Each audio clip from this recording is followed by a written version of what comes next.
Friends கண்மணி அன்புடன் serial அடுத்து என்ன சுவாரஸ்யமான விஷயங்கள் நடக்க போகுதுன்னு பார்க்கலாம்.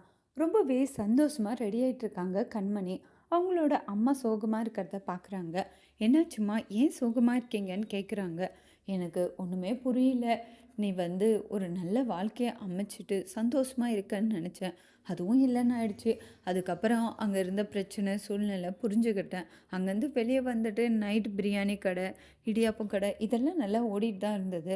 அதெல்லாம் விட்டுட்டு இப்போ பார்ட்னர் ஆக போகிறேன்னு வேற ஒரு கடைக்கு நீ ஓனராக போகிற. அது எனக்கு அவ்வளோவா பிடிக்கலம்மா. கொஞ்சம் பயமாகவும் இருக்குது. இருக்கிறதெல்லாம் விட்டுட்டு பறக்க ஆசைப்படுறியோன்ட்டு. ஏன்னா இதுக்கு முன்னாடி அந்த இடியாப்ப கடை, நைட் பிரியாணி கடை நல்லா தானே போயிட்டு இருந்தது. அதெல்லாம் விட்டுட்டு இப்போ பார்ட்னர் ஆகணுமா? இங்கே பாருங்கம்மா, இருக்கிறத விட்டுட்டு பறக்கலாம் ஆசைப்படல. நம்ம எப்பயுமே நம்ம வளர்ச்சியில் அடுத்த கட்டத்துக்கு போயிட்டே இருக்கணும். ஒரு சின்ன பிஸ்னஸ் ஆரம்பித்து அது படிப்படியாக முன்னேறத விட பார்ட்னராக ஜீவா ஒரு ஒரு ரெஸ்டாரண்ட்டில் நான் ஒர்க் பண்ண போகிறேன். அப்போனா நான் ரொம்ப குயிக்காக தான் டெவலப் ஆகியிருக்கேன். இதுக்கு நீங்கள் சந்தோஷதாம்மா பண்ணணும். இப்படி கஷ்டப்படக்கூடாது. தேவையில்லாமல் எதையும் யோசிச்சுட்டு இருக்காதீங்க. ரிலாக்ஸாக இருங்க. இப்போ நீங்கள் ரெஸ்ட் எடுக்கிற டைம் எல்லாம் நான் பார்த்துக்கிறேன்றாங்க. என்னது, நான் வேலை செஞ்சு ஓடி ஆடி திரிஞ்ச கட்ட நான் போயிட்டு எப்படி தனியாக அமைதியாக என்னால் எல்லாம் முடியாது. ரெஸ்ட் எடுத்துக்கோங்கம்மா. இல்லை உங்களுக்கு கம்ஃபர்டபுள் இல்லையானா ஏதாச்சும் வேலை நீங்கள் பண்ணணும்னு ஆசைப்பட்டா அதை கூட பண்ணுங்க. ஆனால் எப்பயும் எதுக்காகவும் நீங்கள் வருத்தவே படக்கூடாது அப்படின்னு அவங்களோட அம்மாவுக்கு அட்வைஸ் பண்ணுறாங்க கண்மணி. தேன்மொழி டீ போட்டு எல்லாரும் டீ எடுத்துக்கோங்கன்னு எடுத்துகிட்டு வந்து கொடுக்குறாங்க. அதுக்கப்புறமா டீ சாப்பிட்டதுன்னே எவ்வளோ சூப்பராக இருக்குது இந்த டீ. அப்பா உன் கையால் எது சமைச்சாலும் நல்லா இருக்குது தேன்மொழின்ட்டு பாராட்டுறாங்க. அதுக்கப்புறம் இவங்க 2 பேரும் ரெஸ்டாரண்ட் கிளம்பி போகிறாங்க. அன்பு இப்போ வந்து பெருசாக ஒரு ஃபுட் எக்ஸிபிஷன் நடக்குது. அந்த இடத்துக்கு போகிறாங்க. ஜீவாவும் அங்கே போயிருக்காங்க. இப்போ ஜீவா கிட்ட நிறைய பேர் வந்து உங்களோட அப்பா இறந்தது ரொம்ப வருத்தமாக இருக்குது. ஆனால் அந்த ஹோட்டல் தொழிலை அப்படியே விட்டுறாதீங்க. அவர் அதுக்காக ரொம்ப கஷ்டப்பட்டு வளர்த்துருக்காரு. நீங்கள் இன்றைக்கி இதை விட்டுறக்கூடாது அப்படின்னு அட்வைஸ் பண்ணுறாங்க. அதுக்கப்புறம் அன்புக்கிட்டேயும் எல்லாரும் வந்து பேசுகிறாங்க. எவ்வளோ பிரச்சனை நடந்தாலும் நீங்கள் இந்த ஃபுட் எக்ஸிபிஷனுக்கு வந்தது ரொம்ப சந்தோஷமாக இருக்குது. நீங்கள் ஓஞ்சி போகாமல் தைரியமாக திரும்ப வந்திருக்கீங்க பாரு சூப்பர்னு பாராட்டிட்டு இருக்காங்க. இப்போ அதில் ஒருத்தர் வந்து அங்கே இருக்கிறது யார் தெரியுதா? அன்பு. அவரோட பிளான் எல்லாம் ரொம்ப சூப்பராக இருக்கும். ரொம்ப ஷார்ட் டைமில் ரொம்ப டெவலப் ஆனவர். ஆனால் சில பிரச்சனையால் இப்போ கொஞ்சம் ஸ்ட்ரகிள் ஆகி நிற்கிறாங்க.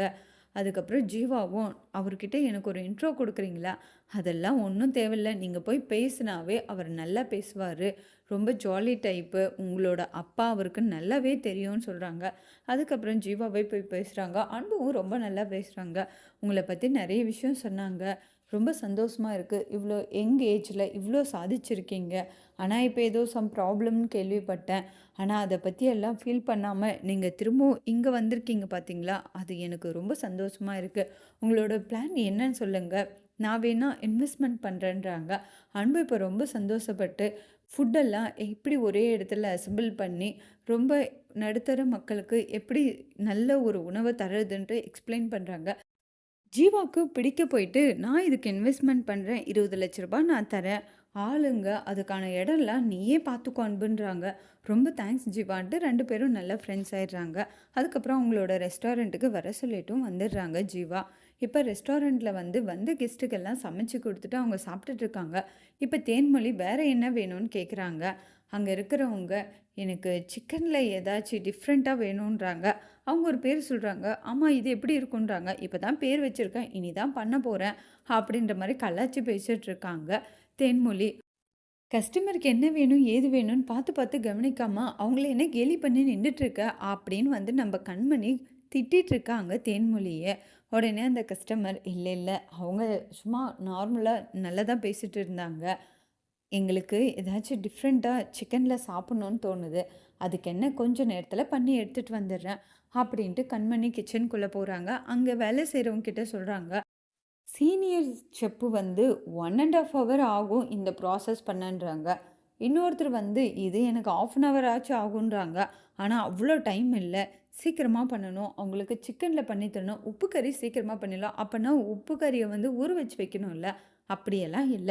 இப்ப நான் பண்றேன் பாருன்ட்டு கண்மணி வந்து சின்ன வெங்காயம், அதுக்கான ரெசிபி என்னென்ன போடணுமோ எல்லாம் எடுத்து வைக்கிறாங்க. இப்ப அந்த கம்பெனியில வேலை செய்றவங்க வந்து, அப்பன்னா இது ஒரு சூப்பரான டிஷ்ஷு. இத நான் வீடியோ எடுத்து யூடியூப்ல போட்டு இத பத்தி நம்ம ரிவ்யூ குடுக்கலாம். நம்ம ஹோட்டலுக்கு நெறைய பேர் வருவாங்கல்லன்ட்டு, அத அவங்க வீடியோ எடுத்துட்டு இருக்காங்க. கண்மணியும் சமைக்க ஆரம்பிச்சுட்டாங்க. சமைக்க சமைக்க வாசம் தூக்குது. வெளிய இருக்கிறவங்கலாம், "அப்பா என்ன ஒரு மணம்!" அப்படின்னு வெயிட் பண்ணிட்டுருக்காங்க. அதோட இன்னைக்கான எபிசோட்ஸ் முடிச்சிருக்காங்க. இனி வரப்போற எபிசோட்ஸ்ல அந்த ரெசிபிய சாப்பிட்டுட்டு வந்தவங்கலாம் அத பத்தி வெளிய பெருமையா பேசப் போறாங்க. இந்த வீடியோவ அப்டேட் பண்ணி அத பார்க்குறவங்களும், "அச்சச்சோ! இங்க செம்மையா இருக்கும் போல சாப்பாடுன்னு" அந்த ரெஸ்டாரண்ட்டுக்கு நெறைய பேர் வர மாரி ஒரு ட்விஸ்ட் வரப்போது.